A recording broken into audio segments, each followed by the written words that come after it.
Rational numbers p upon q की form में रहेंगे। तो आप लोगों के माइंड में आ रहा होगा कि कुछ ऐसे भी नंबर्स होते हैं क्या जिनको हम p अपॉन q की फॉर्म में डिनोट नहीं कर सकते। तो बिल्कुल ऐसे नंबर्स होते हैं और इन नंबर्स को हम बोलते हैं इर्रेशनल नंबर्स, और जिसको हम s के फॉर्म से डिनोट करते हैं, और ये s जो है ये स्मॉल रहेगा। तो irrational numbers can not be written in the form of p upon q where q is not equals to 0। तो irrational numbers को हम p upon q की फॉर्म में डिनोट नहीं कर सकते।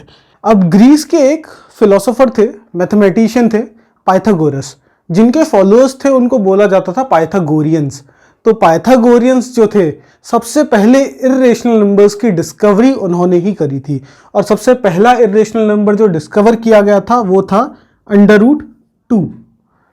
तो √2 is the first irrational number to be discovered. तो जैसा कि आप जानते हैं कि रेशनल नंबर्स जो हैं वो काफ़ी सारे हैं। बोला जाए तो infinite number of rational numbers are in this world, infinite numbers of rational number exist करते हैं। तो इरेशनल नंबर्स जो हैं वो भी इनफाइनाइट है, मतलब कि काफ़ी सारे इरेशनल नंबर्स हैं, जैसे कि √2, √3, √5, √7, 0.01, 001,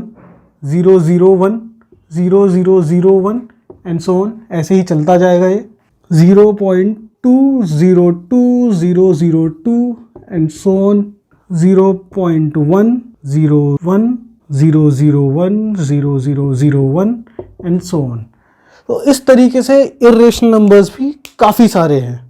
तो इर्रेशनल नंबर्स जो होंगे वो अगर डेसिमल फॉर्म में है तो ये नॉन टर्मिनेटिंग और नॉन रिपीटिंग रहेंगे। नॉन टर्मिनेटिंग का मतलब डेसिमल के बाद जो नंबर्स हैं ये चलते जाएंगे, खत्म नहीं होंगे, और नॉन रिपीटिंग मतलब कि रिपीट भी नहीं हो रहे, जैसे कि आप यहाँ पे देख सकते हैं 01 फिर 001, तो ये रिपीट नहीं हो रहा है 0001।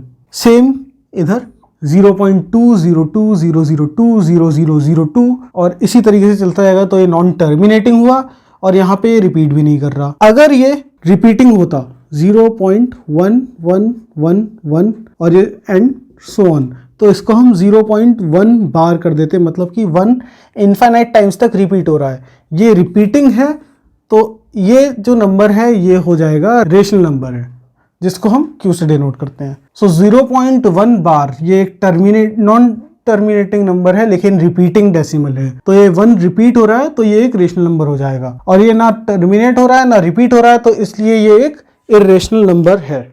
अब √2, √3, √5 ये सब इर्रेशनल नंबर क्यों है, इसका जो प्रूफ है यह आएगा आपका क्लास 10th में। तो आप अभी पहले क्लास 9th कंप्लीट करिए, जब आप क्लास 10th में आएंगे तब आपको इसका प्रूफ सीखने को मिल जाएगा।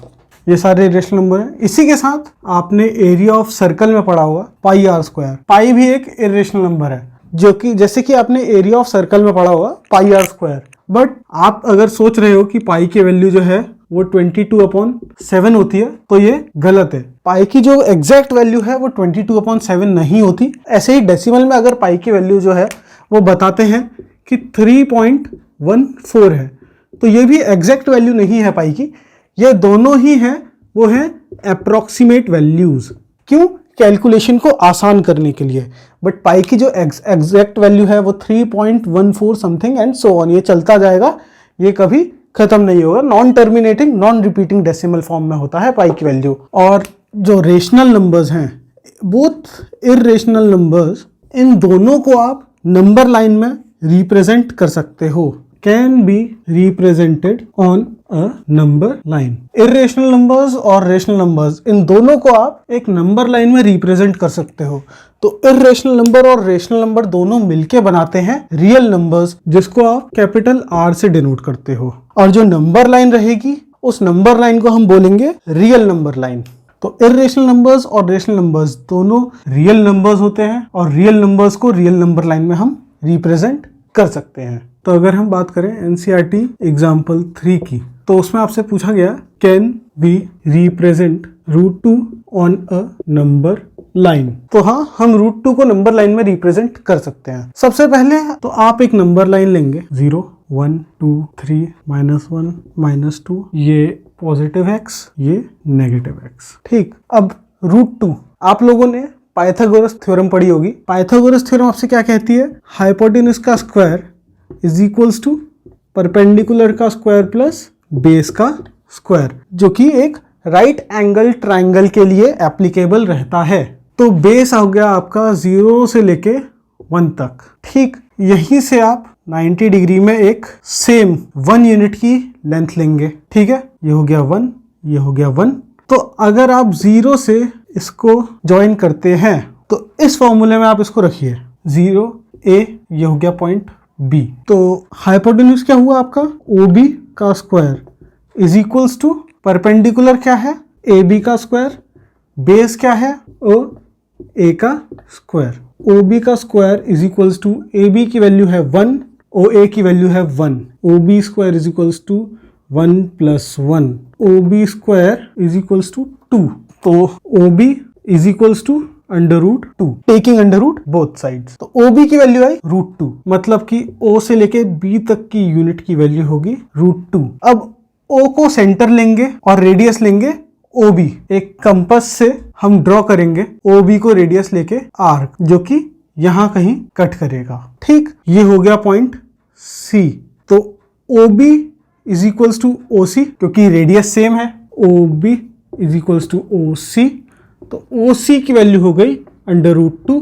तो आपने √2 को रिप्रेजेंट कर दिया नंबर लाइन में। अब हम बात करेंगे एग्जाम्पल 4 की, जो कि आपसे बोलता है locate √3 on the number line. तो ये भी एग्जाम्पल 3 की ही तरह होगा। तो देख लेते हैं। सबसे पहले एक नंबर लाइन ड्रॉ की, -x, x 0 1 2 3 4 -1 -2। ठीक, पहले हमने √2 की वैल्यू निकाली पाइथागोरस थ्योरम के लिए। तो 1 unit A, 1 unit perpendicular B, इसको कर दिया ज्वाइन, ये भी हो गया 1। तो OA का स्क्वायर प्लस OA का स्क्वायर प्लस AB का square is equals to OB का स्क्वायर, जैसा कि हमने लास्ट क्वेश्चन में किया था।